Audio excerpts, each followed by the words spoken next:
Waltakum minkum ummatun yad'una ilal khairi wa ya'muruna bil ma'rufi wa yanhauna 'anil munkar wa ulaika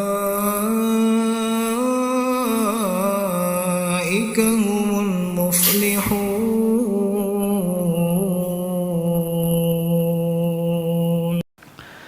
Alhamdulillahilladzi arsala rasulahu bil huda wa dinil haqq liyuzhirahu 'alad dini kullih wa kafa billahi syahida. Asyhadu an la ilaha illallah wahdahu la syarikalah wa asyhadu anna sayyidana wa nabiyyana Muhammadan abduhu wa rasuluh. Allahumma salli wa sallim wa karim wa barik ala sayyidina Muhammadin wa ala alihi wa sahbihi ajma'in, amma ba'du. Bapak-bapak, ibu-ibu, para remaja, para anak-anak Mushola Nurul Huda, dan tidak lupa juga para pemirsa NH Channel dimanapun berada. Alhamdulillah, kita panjatkan puji dan syukur kehadirat Allah Subhanahu wa ta'ala. Malam hari ini kita sama-sama kembali untuk melaksanakan rutinitas taklim malam Selasa. Mudah-mudahan Allah Subhanahu wa ta'ala mencatat ini sebagai amal kebaikan kita. Mudah-mudahan kita selalu diberikan keberkahan oleh Allah Subhanahu wa ta'ala. Amin ya Allah ya Rabbal alamin. Malam ini pembahasan kita masih jilid kedua daripada tentang Nabi Muhammad. Kalau kemarin kita sudah membahas persoalan maulid dari segi hukumnya, yang bahwasanya maulid itu memang tidak pernah dilakukan oleh Rasulullah, oleh sahabat, oleh salafus soleh, para ulama. Rasulullah juga enggak melakukan, enggak ngelarang. Jadi hukumnya maulid itu mubah, boleh. Mau dilaksanakan boleh, enggak juga, enggak apa-apa. Itu ya. Tapi intinya maulid itu banyak sekali kebaikan-kebaikannya. Banyak sekali manfaat-manfaatnya, gitu ya. Nah, malam hari ini kita akan membicarakan tentang dengan judul Sang Nabi dalam lembaran-lembaran kitab suci. Jadi kita membicarakan tentang sosoknya Nabi Muhammad di dalam Al-Quran, gitu ya. Kalau kita kumpulkan ayat-ayat Al-Quran yang berkaitan dengan Nabi Muhammad, sebenarnya kita bisa, apalagi udah ada HP, tulis aja ayat-ayat Al-Quran tentang Nabi Muhammad, ntar akan muncul tuh ayat-ayat yang berbicara tentang Nabi Muhammad. Itu kalau dalam metode tafsir itu disebut dengan metode maudu'i, metode tematik ya. Jadi mengumpulkan ayat dalam satu persoalan, kemudian diambil kesimpulan. Jadi nanti hasilnya itu lebih utuh dalam memahami sesuatu. Contohnya perempuan dalam Al-Quran, nanti semua ayat yang berkaitan dengan perempuan dikumpulkan, lalu nanti akhirnya dibikin kesimpulan, dibaca dulu ayatnya, tafsirnya, lalu kesimpulannya. Tuh. Begitu juga dengan Nabi Muhammad ya. Tapi sebenarnya kalau kita bicara tentang Nabi Muhammad di dalam Al-Quran, maka kata ulama tafsir, kita tidak bisa membayangkan, akal kita ini nggak bisa ngebayangin bagaimana mulianya, bagaimana tingginya kedudukan Nabi Muhammad di sisi Allah. Tuh. Bahkan kata Imam Bushiri dalam burdahnya, selama yang kita pelajari tentang Nabi Muhammad itu hanya sebatas dari segi lahiriahnya aja. Itu baru sampai segitu tuh pembahasan tentang Nabi Muhammad, pengkajian tentang Nabi Muhammad itu hanya sebatas tentang riwayat Nabi.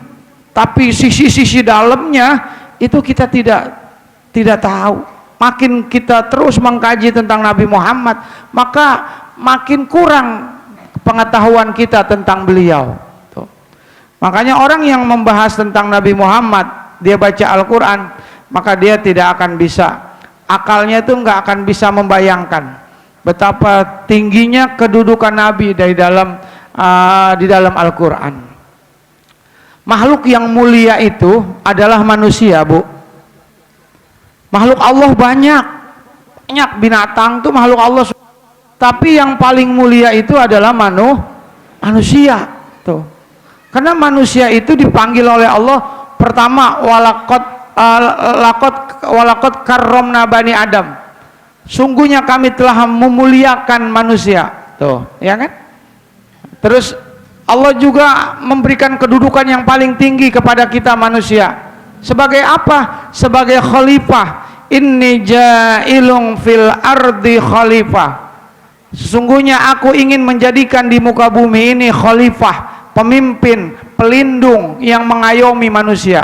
Khalifah nih kita pemimpin. Paling tidak kita mimpin keluarga kita dulu. Tuh.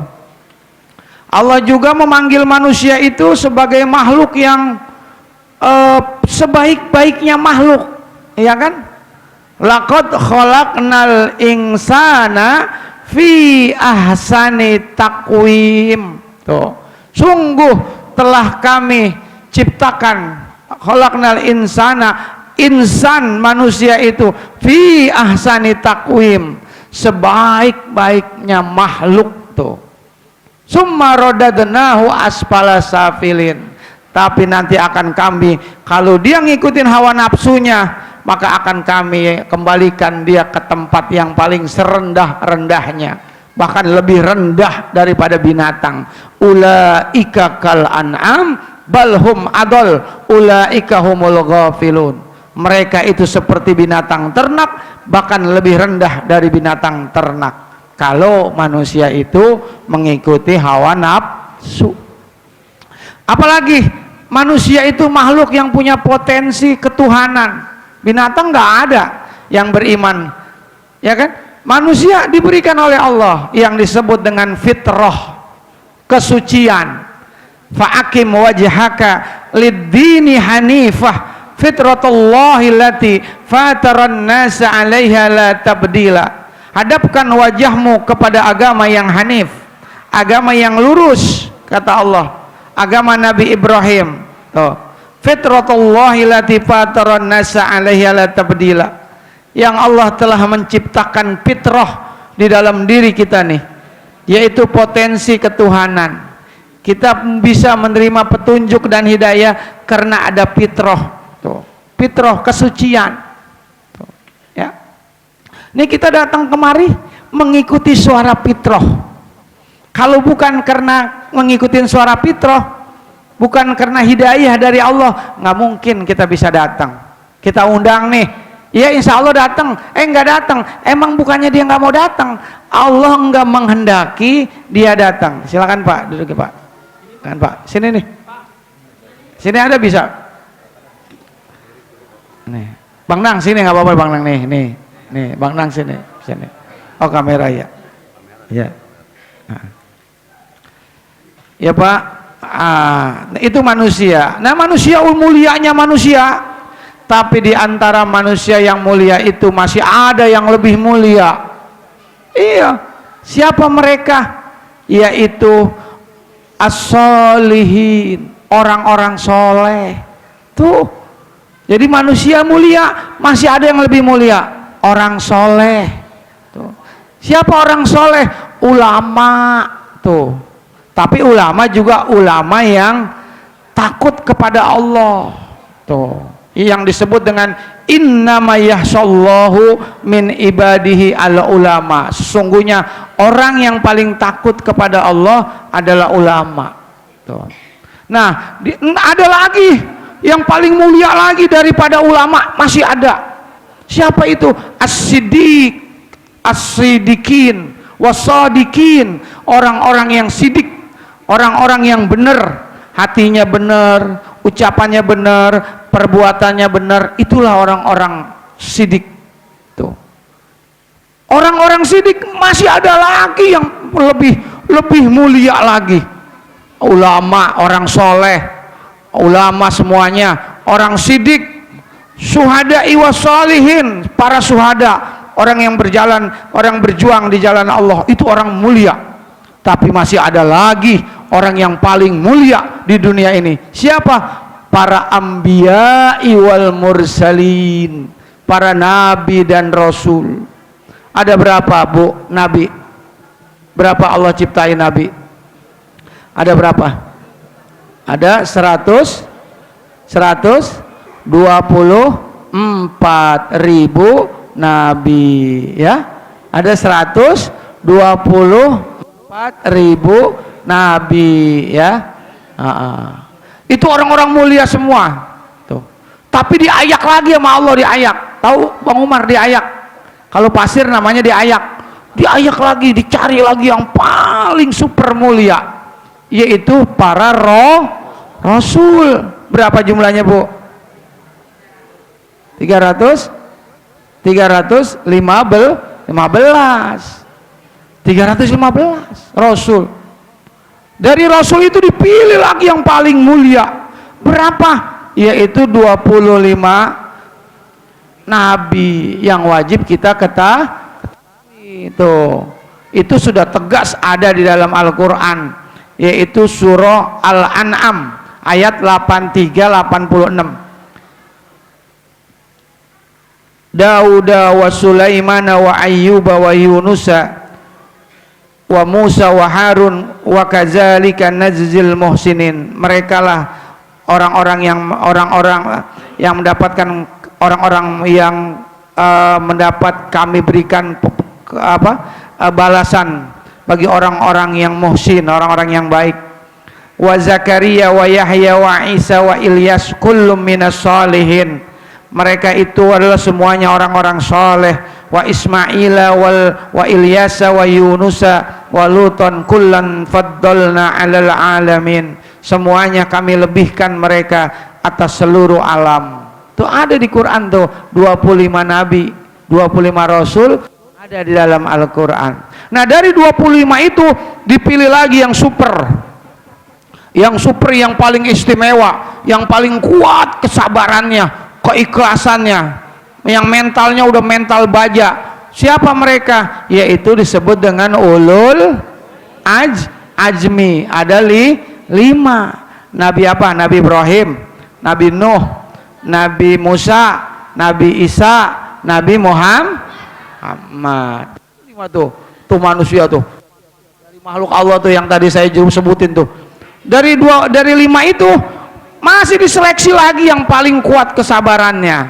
Tuh, yaitu Sayyidina Muhammad sallallahu alaihi wasallam, Sayyidil Anbiya'i wal Mursalin. Pemimpin para nabi dan para rasul yaitu hanya satu, yakni Nabi Muhammad. Nah, tuh kira-kira paham nggak? Pahamnya sampai sini ya? Tuh coba bayangin, bisa nggak bayangin nggak tuh kita Nabi Muhammad dari seluruh makhluk Allah di jagat raya ini cuma satu, yang kemuliaannya itu nggak bisa dibayangin sama akal kita, ya. Banyak ayat-ayat Al-Quran yang berbicara tentang Nabi Muhammad. Maka kita bagi aja dah masa sebelum, pertama masa sebelum masa kelahiran, ada masa sebelum diangkat jadi nabi, dan masa kenabian. Jadi 3, masa sebelum kelahiran, masa sebelum diangkat jadi nabi, masa setelah diangkat jadi nabi. Ya. Nah, jadi kita bicarakan itu aja. Kira-kira sampai jam ya 8:30 lah ya, cukup ya. Ya. Masa sebelum kenabian. Jadi kata ulama begini, Pak. Allah itu sebenarnya sudah merencanakan sesuatu untuk Nabi Muhammad jauh sebelum kelahiran beliau. Jadi sebelum beliau lahir itu jauh sebenarnya masa itu udah Allah persiapkan tentang Nabi Muhammad. Makanya kenapa di surah apa tuh yang ayat innallaha wa malaikatahu yusalluna 'alan nabi. Allah, sesungguhnya Allah, para malaikat, orang-orang beriman berselawat 'alan nabi, atas nabi. Kenapa enggak pakai ala Muhammad, atas Muhammad, pakai namanya, tapi Allah nyebutnya 'alan nabi. Kenapa enggak namanya Muhammad kayak Musa, Isa? Kenapa Ibrahim? Kenapa kok pakai nama Muhammad ala Nabi? Kenapa enggak ala Rasul? Ya kan? Rasul. Kenapa pakai ala Nabi? Tuh, itu luar biasa itu jawabannya. Karena Jabir bin Abdullah pernah nanya sama Rasul, ya Rasulullah, kapan engkau diangkat menjadi Nabi? Kan Rasul diangkat jadi Rasul usia 40 usianya. Tapi kapan engkau diangkat menjadi Nabi? Wahai Rasul, apa jawaban Nabi? Kenapa kuntun nabiyan wa adama baina ruh wal jasad? Aku sudah diangkat jadi nabi, sementara Abi Adam itu belum ada apa-apanya, masih ruh sama jasadnya belum ada. Nabi Adam belum ada. Nabi Muhammad udah diangkat jadi nabi, orangnya belum lahir ke dunia. Luar biasa kan? Jadi Nabi Muhammad udah diangkat jadi nabi. Jadi sebelum Nabi Muhammad lahir, Allah sudah mengangkat beliau menjadi nabi. Masya Allah. Bahkan ayat lain Allah mengatakan, wa id akhadallahu mitsaqan nabiyyina lama ataitukum min kitabi wa hikmah summa ja'akum rasulum musaddiqul lima ma'akum la tu'minunna bihi wa la tansuruna qala aqrartum wa ahaztum ala zalikum isli qalu aqrarna qala fashhadu wa ana ma'akum minasyahidin. Tuh, apa kata Allah? Ingatlah akan perjanjian, kami ambil perjanjian dari para nabi. Wa id akhadallahu nabiyina, saat diambil perjanjian oleh Nabi, misakon golis, perjanjian dari Nabi Adam sampai Nabi Isa diambil janjinya. Kapan itu terjadi? Wallahu alam, nggak ada yang tahu. Kata ulama, bisa jadi di alam ruh diambil janjinya, diambil. Tuh. Untuk apa? La tu'minun nabihi wa la tansurunah. Diambil perjanjian semuanya nabi untuk beriman kepada Nabi Muhammad. Masya Allah, untuk percaya sama Nabi Muhammad. Wala tansurunah, dan untuk menolong Nabi Muhammad. Tuh. Jadi semuanya nabi diangkat. Qala aqrartum wa ahaztum ala zalikum isri. Kata Allah, apakah kamu semua menerima perjanjianku ini? Maka mereka semua nabi menjawab di alam ruh, qalu aqrarna, ya kami patuh, kami menerima perjanjian untuk beriman dan menolong Nabi Muhammad. Masya Allah, coba bayangin, nabinya belum lahir ke dunia, nabinya belum diangkat jadi rasul, tapi semua para nabi dan rasul semuanya diambil perjanjian untuk beriman kepada Nabi Muhammad. Coba bayangin, di mana tuh? Bisa ngebayangin nggak kedudukan nabi itu di sisi Allah? Allah begitu mengistimewakan, begitu memuliakan nabi di antara para rasul, para nabi, cuma beliau. Masya Allah. Jadi apa yang Allah, jadi jauh sebelum nabi lahir itu Allah udah merencanakan tentang kelahiran, sebelum kelahiran beliau, dari mulai kematian ayah beliau, ya kan? Itu kan bukan semata-mata kebetulan. Beliau usia di dalam kandungan 2 bulan, ayahnya meninggal dunia. Jadi Nabi nggak pernah tuh ngelihat muka ayahnya, nggak ngelihat, ya kan? Kalau kita kan ngelihat bapak kita ya, emak kita ya, bapak kita mukanya, bapak, emak, enak, kita mah masih ngelihat orang tua mukanya. Nabi mah nggak tahu, nggak bisa ngebayangin Nabi wajah orang tuanya nggak ada. Makanya di rawi itu disebutin tuh di berjanji, ya kan, walamma tamma min hamlihi sahrani ala mashhuril aqwalil marwiyah, gitu ya, tuwfina bil madinatil munawwarah abuhu Abdullah wa kana qad ijtaza fa akhwalihi bani adiyim minat ta'ifatin najjariyah. Itu di rawi ada tuh yang sering Bang Umar baca tuh, ya kan, mungkin bapak-bapak sering baca, tapi baca doang kali ya, artinya nggak paham sampai sekarang. Iya, kalau ditanya udah kayak kambing conge, nggak ngerti. Iya, baca doang tuh rawi udah pada berudul. Iya, kayak orang baca Yasin udah pada berudul, kapernya mah udah pada hilang tuh Yasin. Ditanya mah nggak tahu. Lah itu lu baca Yasin buat apa? Buat ngusir setan gitu, buat ngusir setan doang. Padahal Yasin itu materinya apa, kandungannya luar biasa. Sama kayak rawi, walamma tamma, dan tatkala tamma sempurna, hamalahu syahraini, hamilnya ibunda Nabi 2 bulan, tufiya bil madinati, maka meninggallah di Madinah itu. Siapa? Abuhu, bapaknya Abdullah. Jadi bapaknya meninggal, itu Nabi di dalam kandungan 2 bulan ketika bapaknya sedang berdagang di Madinah, gitu. Di Madinah dagang, wakana qad ijtaza bi akhwalihi. Jadi bapaknya itu meninggal di tempatnya saudara-saudaranya, Baniin Adiin, dari Bani Adi. Jadi meninggalnya di Bani Adi, bapaknya Nabi. Itu ada tuh keterangannya di rawi. Kan kalau kita sering baca anta samsun, anta badrun, anta nur fauqa nur. Kalau tahu artinya kan enak tuh, kita resepin. Anta badrun, engkau seperti bulan. Anta nur, engkau seperti cahaya. Fauqa nur, di atas cahaya. Masya Allah. Tuh ya. Terus apalagi yang Allah udah siapkan buat beliau?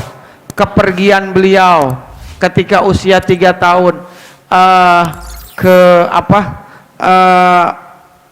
bukan 3 tahun setelah lahir, beliau tuh nggak disusuin sama ibunya, tapi beliau disusuin sama tukang nyusu, namanya siapa?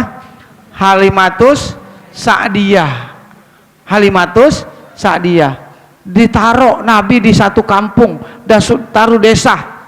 Jadi Nabi itu waktu kecilnya ditaruh di pedesaan, bukan di kota. Jadi orang Arab itu tradisinya anaknya tuh disusuin sama orang, dibawa ke kampung pedalaman.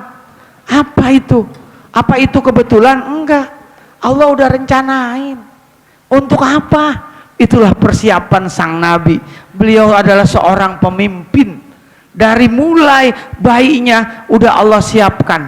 Kepribadiannya Allah sendiri yang ngajari Nabi, yang mendidik Nabi. Bapaknya udah meninggal. Yang namanya orang pendidikan kan nggak jauh dari bapak, ibu, iya kan, guru. Tapi Nabi Muhammad emang sengaja meninggal orang tuanya, dipisahin sama ibunya, diasuh sama orang. Kenapa bisa begitu tuh? Ada hikmahnya, Pak. Orang tuh, anak tuh kalau tinggal di kampung itu udaranya lebih bersih ketimbang di kota. Tuh Pak Asnan kemana Pak Asnan? Nggak ada, tumben. Belum pulang? Iya, luar biasa. Pak Asnan biasanya hadir terus kalau ngaji. Saya nengok nggak ada istrinya aja. Ya. Nah, di kampung Nabi ditaruh supaya apa? Udaranya bersih. Di sini mah banyak debu, kotor. Udah tuh. Kedua, supaya sehat. Bayi di kampung tuh sehat. Ntar kalau dia udah gedean dikit, dia larinya kuat, kenceng. Ya kan, karena kampung kan rumahnya jauh-jauh. Kalau mau ngapain, lari ke sawah, kemana. Makanya orang yang lahir di kampung sama yang lahir di Gang Kancil beda, Wedi. Iya kan, Wedi kan lahir di Gang Kancil, kota. Ya iya, di sana kan sempit-sempit. Mau makan tinggal ngambil. Orang kampung kan mau minum ke kali dulu, kemana dulu, jadi sehat. Ya kan? Tuh, itu luar biasa kan? Terus apalagi yang paling penting nih? Tutur katanya masih bersih, masih sopan santun di kampung, beda sama di Jakarta, di kota. Jadi Allah itu yang memang benar-benar udah persiapin Nabi supaya punya akhlak yang hebat, tinggal di kampung tuh, biar di sana tuh nanti tutur katanya sopan santun. Coba ada orang kampung beda sama orang tukang parkir dah. Saya nih ngasih tukang parkir di Jakarta gitu, itu nggak jawab nggak apa. Tapi coba dah kita ke Serang, ke Rangkas Bitung, daerah-daerah kampung, kita ngasih nih uang parkir, Kang, makasih Pak Haji, begitu. Iya, kita pakai peci Haji, makasih Kang Haji, ayo ya Allah makasih, begitu. Masih ada sopan santunnya, masih ada ucapan terima kasihnya. Beda sama di Jakarta, diambil aja, terus masukin kantong aja, kadang-kadang jatuh tuh duit gopean. Tapi di kampung enggak, masya Allah, makasih Pak Haji tuh, ya Allah, beda. Makanya orang kalau tinggal di kampung dibawa ke Jakarta, waduh, kalau dia nggak kuat-kuat angin Jakarta, udah kayak ayam, udah kelepek-kelepek, ya kan? Di kampungnya mah kayak orang bener, soleh, ya kan? Di pesantren apa? Tapi kalau udah di Jakarta, godaannya banyak kan? Tuh tanya si bapak tuh orang Rangkas, ya kan? Iya, enakan di kampung. Tuh Nabi Muhammad tuh rahasianya. Terus apalagi? Allah sengaja Nabi Muhammad itu dibikin nggak bisa membaca, nggak bisa menulis. Ya, Nabi nggak bisa. Nabi nggak bisa baca, nggak bisa nulis. Apa tuh hikmahnya, rahasianya? Seandainya Nabi bisa baca, bisa nulis, itu akan jadi sasaran tembak orang Yahudi, orang kafir, mengatakan bahwa Al-Quran adalah buatan Muhammad. Tuh, karena dia bisa baca, dia bisa nulis, dia karang Al-Quran. Tapi karena Nabi nggak bisa baca, nggak bisa nulis, tuh, zaman dulu itu nggak boleh membaca, menulis itu di zaman jahiliyah aib, saking bodohnya orang membaca aja itu kebodohan, itu perbuatan yang hina. Orang yang bisa baca bisa nulis, Nabi nggak bisa baca, nggak bisa menulis. Itu sesuatu yang memang sudah Allah rencanakan jauh sebelum beliau lahir, ya.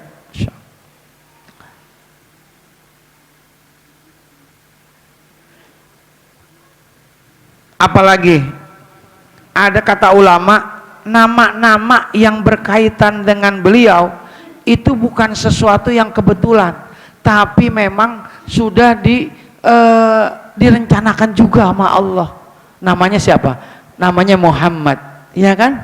Bukan Ferry, ya kan? Ferry ada nggak ada ya? Nggak ada. Namanya umpamanya Ariel, iya kan? Umpamanya gitu. Atau Amin, Anies Muhaimin. Amin, Anies Muhaimin. Nah, tapi namanya Ahmad, beda.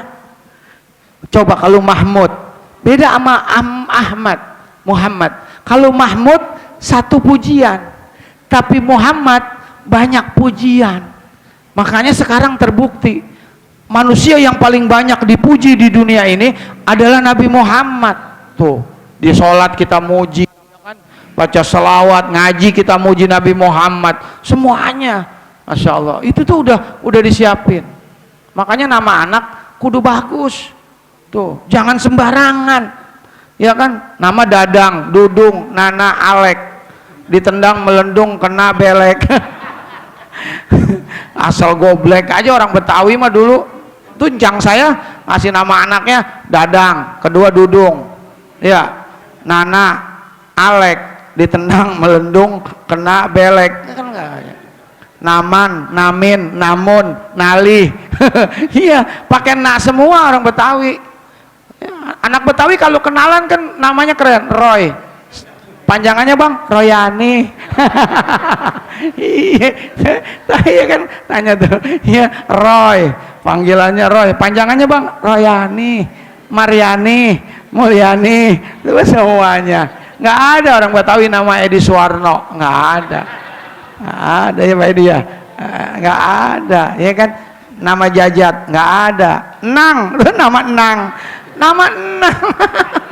iya, kayak kue rangi. Maaf ya Bang Nang ya. Iya, nama asal sembarangan.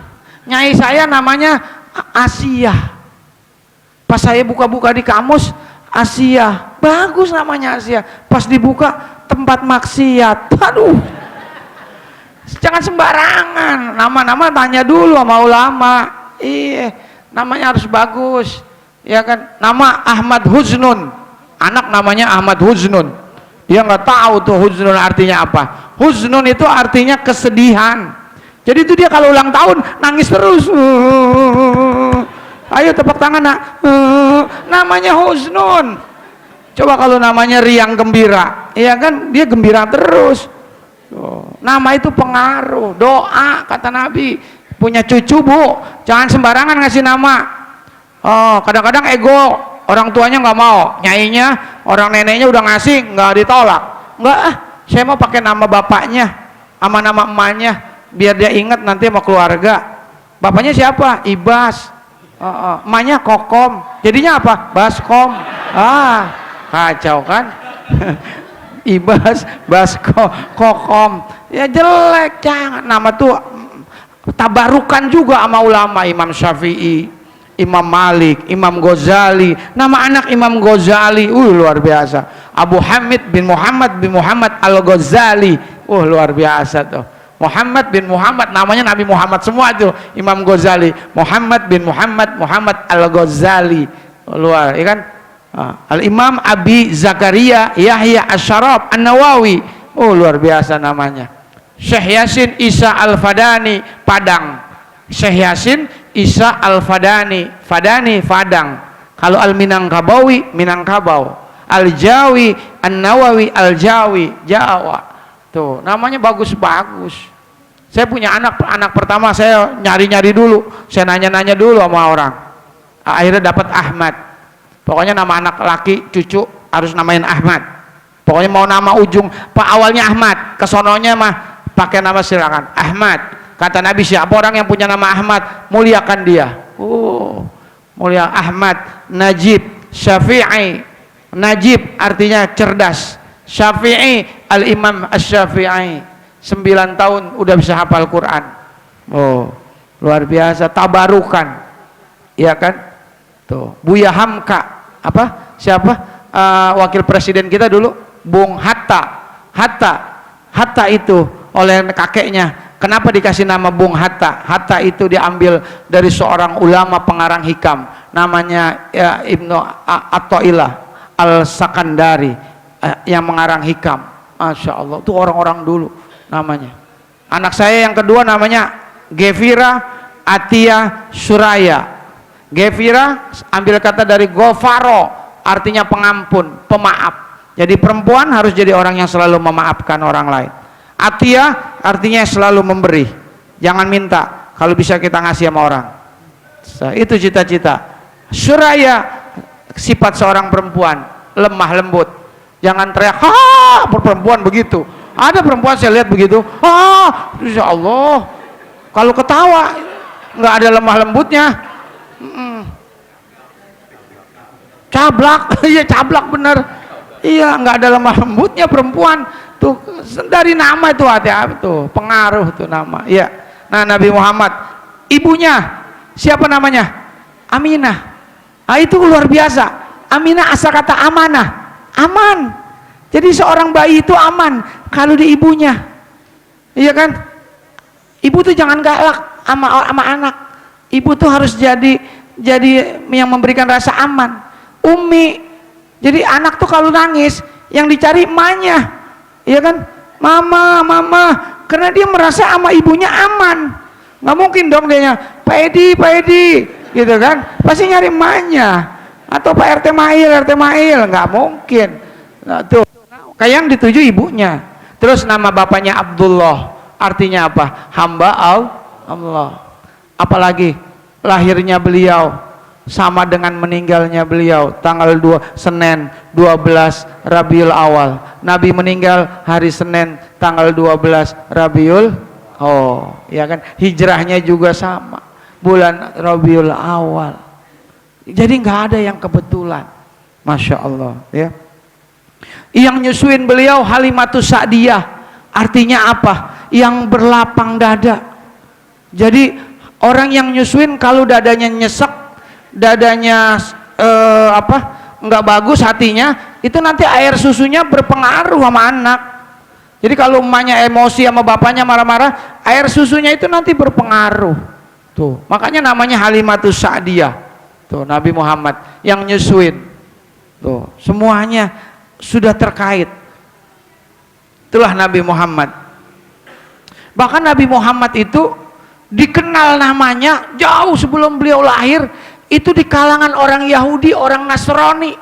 Mereka kenal nanti akan ada nabi yang akan lahir namanya Muhammad Ahmad. Tahu, bahkan kata Abdullah bin Salam, orang Yahudi yang masuk Islam, beliau mengatakan, kami lebih mengenal Muhammad ketimbang anak-anak kami. Sebab kalau anak kami belum tahu apa dulu ibunya selingkuh apa enggak. Tapi kalau Muhammad, kami udah kenal di dalam perjanjian lama dan perjanjian baru. Tahu nggak perjanjian baru, Bu? Kalau perjanjian lama namanya kitab Taurat. Kalau perjanjian baru namanya Injil. Nah, orang Kristen itu megang Injil. Itu namanya perjanjian baru. Tuh.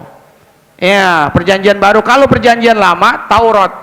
Itu ada, walaupun ditutup-tutupin, dihapus, nggak bisa hilang kebenaran mah. Nabi Muhammad disebutkan di dalam perjanjian lama, kitab Ulangan 33 ayat 2. Punya nggak Pak di kitabnya? Punya Taurat. Ini di dalam Taurat, tolong dibuka bapak-bapak. Kitab Ulangan, udah kayak di gereja kita. Kita ngaji udah kayak di gereja. Kitab Ulangan 33 ayat 2. Tuh, ada keterangan tentang Nabi Muhammad. Apa? Bahwa Tuhan telah datang dari Tursina dan telah terbit untuk mereka dari Sir. Kelihatan ia gemerlapan cahayanya dari Gunung Paran. Tuh. Paham nggak? Nggak paham kan? Tanya sama Zakir Naik. Nah, itu tahu tuh. Tuhan telah datang dari Tursina dalam Taurat. Tursina di mana? Tempat Nabi Musa nerima wahyu. Gunung Tursina. Nah, terus telah terbit dari Syir. Syir itu tempatnya Nabi Isa. Syir. Nah, ini nih, dan gemerlap cahayanya dari Gunung Paran. Gunung Paran itu menurut ahli sejarah adalah kota Mekah. Tuh. Berarti Nabi Muhammad nabi terakhir. Tuh. Nabi terakhir. Tuh. Udah ada disebutin ya. Tuh. Nah, yang kedua sekarang masa sebelum kenabian. Tadi masa sebelum kelahirannya. Sekarang masa sebelum kenabian. Jadi sebelum beliau diangkat menjadi nabi, masa-masa sebelum usia 40 tahun diangkat menjadi rasul.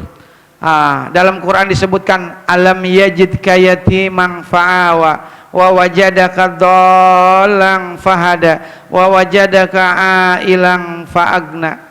Alam yajid, bukankah aku mendapatimu, kata Allah, yatiman fa'awa, dalam keadaan yatim. Fa'awa, lalu aku lindungi engkau Muhammad, kata Allah.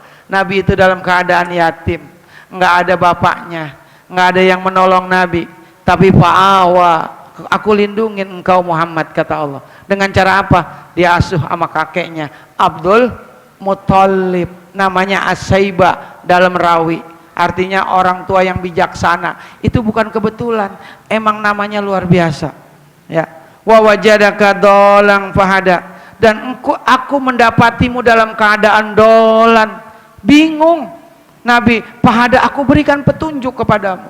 Kamu bingung ngelihat masyarakatmu yang jahiliyah, kamu bingung, resah, gelisah ngelihat keadaan masyarakat, lalu Allah berikan petunjuk, hidayah, Allah turunkan wahyu kepadamu. Tuh. Wa wajadaka ailan fa'agna, dan aku mendapatimu dalam keadaan miskin. Nabi itu hidupnya miskin, dari kecil miskin. Dan Nabi itu ngangon kambing, punya orang Mekah diupain. Nabi itu miskin hidupnya, bukan kaya. Emang itu udah Allah persiapkan. Orang kalau mau diangkat jadi pemimpin, jadi orang besar, memang dari kecilnya udah disiapin. Kalau dia kaya, ntar hidupnya enak, jadi akhirnya terbuai, ya kan? Ntar dia nggak siap kalau dia nerima miskin. Biasanya makan daging, makan sop iga, tiba-tiba miskin, ya kan? Makan ikan gesek, Kira-kira kaget nggak tuh? Kaget. Coba, ya kan, kalau dia miskin ya Pak Edi ya, kayak kita lah ya Pak Edi ya, gitu ya. Kita biasa makan kangkung, ya kan? Ke rumah Pak Samsudin disediain sop iga, ya nambah 3 piring. Ya bisa. Iya, kenapa? Enak. Kita di rumah biasanya makan tahu tempe, atau tahu disediain sop iga. Masya Allah, tuh, ya kan? Dia nambah, tuh. Makanya orang kalau dari kecilnya susah, udah gedenya dia udah, kalau dia ketemu susah, dia udah biasa susah, tuh. Makanya hidup mah mendingan pura-pura miskin aja, tapi kalau di rumah gembel. Ya. Tuh, ya. Nah, Nabi dalam keadaan miskin, Pak Agna, aku kayakan kamu Muhammad, kata Allah. Bagaimana cara Allah mengkayakan? Allah pertemukan dengan pujaan hatinya seorang pengusaha kaya, bukan menteri susi, bukan, tapi namanya adalah Khadijah. Oh, saudagar kaya yang cinta sama Nabi, nikah, tuh, janda, tuh, Khadijah janda, Nabi bujangan, tapi jandanya janda kaya, gitu. Boleh, nggak apa-apa. Ya, kalau umpamanya sendiri jangan udah punya suami kayak Pak Erik udah punya Ibu Iroh, jangan nyari janda. Ya, cikini gondang dia. Saya nggak sama bini kudu setia, gitu. Jangan, kalau memang sendiri carilah janda, atau yang bujangan cari kayak Bang Agus apa, jangan orang udah punya istri, ya nggak Bang Rian, jangan. Iya Kak, iya bisa diulek Bu Ida ente. Nah, iya. Ini bapak-bapak kadang-kadang emang paling demen Bu kalau ngomongin janda. Kalau ngelihat YouTube nih, saya lihat yang di masjid nih, saya lihat pakai handset. Siapa tuh yang pakai handset tuh ya? Tuh lagi dengerin lagu kuda itu sebenarnya. Cuma saya nggak berani ngomong aja. Ya, ini mah biasanya lagu kuda. Ya kan Bu? Kuda yang mana? Kuda yang mana? Yang abang cari. Kuda yang putih di dalam kandang. Janda mana? Abang cari janda yang di dalam kandang, gitu. Ya. Pak, dengerin lagu itu di mana aja tuh? Di mana-mana lagunya itu mulu saya. Ya, kampung kerukut di pinggir kali. Anak Cina berkawan-kawan, hati tak jadi berani ngelihat janda kayak perawan, masa. Aduh. Ya, tuh. Apalagi dalam Nabi, ya, alam nasroh laka sodrok. Dalam Quran disebutkan, bukankah aku telah bukakan hatimu, aku lapangkan dadamu, kata Allah. Tuh, luar biasa. Nabi Musa minta dulu sama Allah supaya ngelawan Fir'aun. Rabbis rohli sodri wa yassirli amri wahlul uqdatam min lisani yafqahu qauli. Itu doanya, mintanya Nabi Musa sama Allah. Rabbis rohli sodri, ya Allah lapangkan dadaku ya Allah. Wa yassirli amri, mudahkan urusanku menghadapi Fir'aun. Tuh. Tapi Nabi Muhammad enggak doa, tapi Allah kasih langsung tanpa doa. Muliaan mana orang minta dikabulin, sama orang enggak minta tapi dikabulin. Ya muliaan yang nggak minta, gitu. Kita nggak minta sama Pak Edi, toto Pak Ustadz ini makan ntar nasi uduk ya, gitu. Saya nggak minta maulid sediain, Pak Edi sediain nasi uduk ya, nasi kebuli, enggak. Tapi Pak Edi, Pak Ustadz ntar saya sediain nasi kebuli ya sama nasi uduk, kalau enggak saya nggak minta. Tuh, nggak minta saya, iya, nggak ada juga nggak apa-apa, ya nggak, paling nggak datang. Iya, iya. Tuh. Nah, ya, masa-masa Nabi sebelum kenabian, ya. Ketiga terakhir masa kenabian. Setelah masa sebelum kenabian, masa kenabian. Beliau diangkat menjadi nabi dalam usia 40. Usia 40, usia kesempurnaan. Orang kalau udah 40 masih jalannya masih miring aja, belum lurus jalannya, itu udah tanda-tanda tuh. Hati-hati tuh Bang Agus, udah 40 apa berapa tuh? Siapa nih? Siapa Bang Randy yang udah 40? Ya, hati-hati tuh. 40. Kalau 40 dia masih minggir-minggir aja jalannya, masih banyak kan ngelayapnya ketimbang di musola. Jarang hadir di musola, jarang dah mainnya di JB mulu, ya kan? Ya kan, bobo sisir di belakang, rambutnya klimis banget, pakai minyak wangi, pakai minyak ya bang, rambut enggak, tadi habis makan opak. Kan opak diginiin. Ngapain udah tua-tua, nenek-nenek main di JB ngapain, malam minggu ngapain, mendingan di rumah megang tasbih. Udah tua, udah jangan lagi, usia kita mah udah jangan banyak ngeloyor. Oh, pengurus alumni nih, alumni SD, SMP, SMA dia semuanya. Acara jalan-jalan mulu, ngapain? Udah mendingan mah abis isya kita ngobrol aja udah makruh, apalagi sampai jam 2 begadang. Ya kan? Udah usia kita mah udah mainnya di pengajian aja. Udah mainnya sama anak ngaji aja udah. Apa lagi ngeloyor ke sono, ngeloyor kemari. Ngapain RCTI emang? Rombongan Calo Tanah Indonesia keliling-keliling mulu. Jangan. Udah kita mah tuh, orang yang masih ngeloyor aja, orang nih, kita makanya jadi orang jangan terlalu baik. Kalau kita sering ngeloyor ke kampung-kampung, sering ngasih sama orang, nanti kita takut disangkain caleg. Iya, jangan terlalu baik sama orang. Kita ditanya, Bapak caleg ya Pak? Gitu, tumben ngasih gitu. Pokoknya usia kita mah 40, man balago arba'ina sanatan. Siapa orang yang diberikan umur 40 tahun. 40 nih panjang umurnya. Walam yaglib khairihi wasyarrihi. Tapi kebaikannya belum ngalahin keburukannya. Masih banyak buruknya, masih banyak lalainya. Falyatabawwa maq'adahu minan nar. Maka siap-siap tempatnya di neraka. Nauzubillah min. Hati-hati tuh Bu, usia 40. Udah, jangan banyak kegiatan. Ya kan? Acara ini, jangan. Kalau senam Pak Ustadz, senam mah nggak apa-apa, tapi senam juga diomelin tuh kemarin sama Kiai Abdurrahman Soheh. Ya kan, waktu ceramah di situ Kiai Abdurrahman Soheh, ibu-ibu senam mulu, awak makin lebar aja katanya. Habis senam makan bakminya 2 mangkok. Iya kan kemarin kan Bu, diomelin kemarin. Ya udah ngaji Bu sekarang mah, udah ngaji. Kita makanya saya tiap itu malam Senin ngaji. Malam Selasa di sini, ya kan? Malam Rebo doang saya libur di rumah. Itu juga saya ngaji sendiri. Malam Kamis ngaji di belakang RT 8, R9 ya. Malam Jumat ngaji. Malam Sabtu di rumah ngaji. Malam Minggu doang tuh buat anak. Malam Senin ngaji lagi. Minggu pagi ngaji 2 tempat. Bapak Edi di sini, sama di Kiai Sukron. Udah nikmatin aja begitu. Ngapain lagi kita?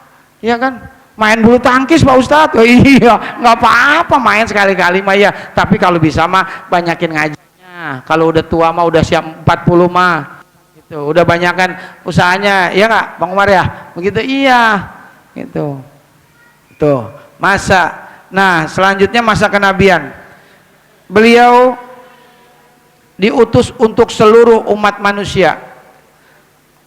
Qul ya ayyuhan nas inni Rasulullah ilaikum jami'a.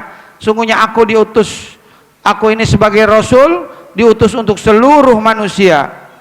Wa makana Muhammadun aba ahadim mir rijalikum walaki Rasulullah wa khataman nabiyyin. Tidaklah Muhammad itu bapa di antara kamu, tapi dia adalah seorang laki-laki, seorang rasul, walakin Rasulullah, tapi beliau adalah seorang rasul, wa khataman nabiyyin, penutup daripada nabi-nabi. Udah nggak ada nabi lagi setelah Nabi Muhammad. Kalau ada yang ngaku sebagai nabi, dia bukan nabi. Kayak Mirza Ghulam Ahmad, orang India, Ahmadiyah, itu ngaku sebagai nabi. Nah itu nggak ada setelah Nabi Muhammad, udah nggak ada lagi nabi. Itu ya. Nah itu.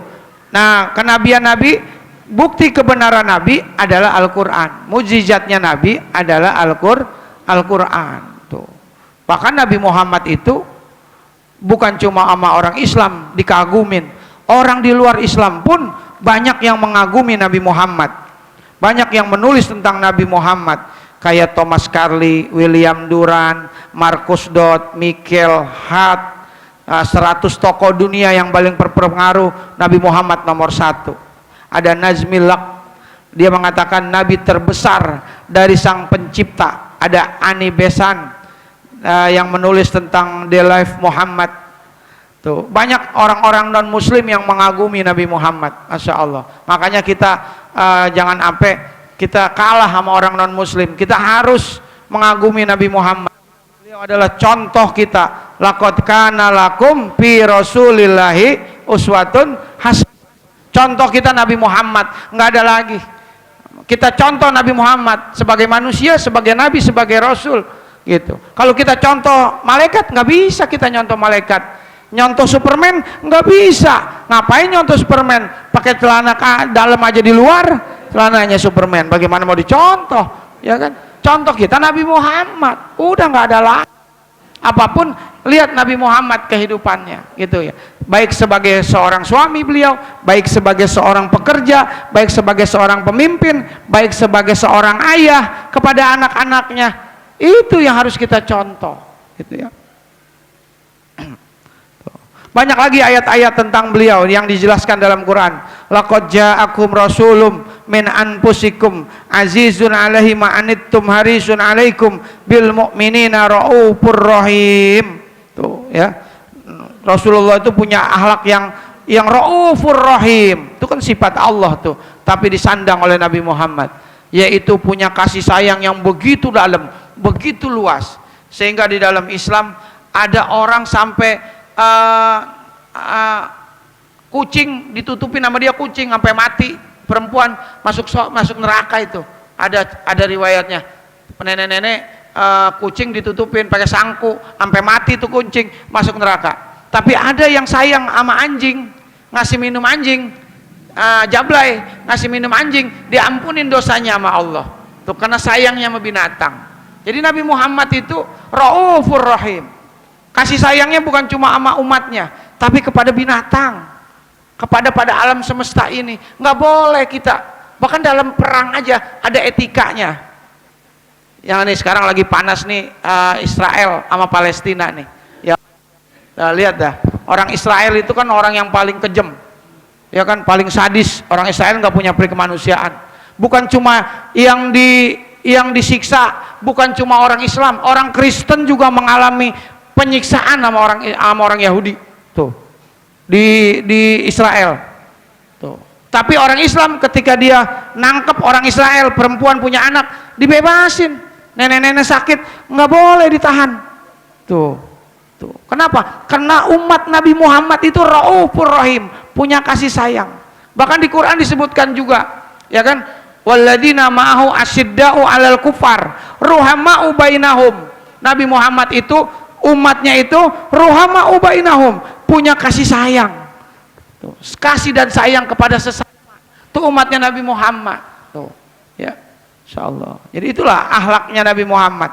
Tuh, ya Bapak-bapak sekalian, nah itu sekelumit tentang Nabi Muhammad di dalam Al-Qur'an. Masih banyak ayat-ayat tentang Nabi Muhammad, tapi intinya kata Imam Busiri, batas pengetahuan kita tentang beliau hanya bahwa beliau adalah seorang manusia dan bahwa beliau adalah sebaik-baik makhluknya Allah Subhanahu wa taala. Allahumma sholli ala sayyidina Muhammad wa ala ali sayyidina Muhammad. Wa sallallahu ala sayyidina Muhammad walhamdulillahi rabbil alamin.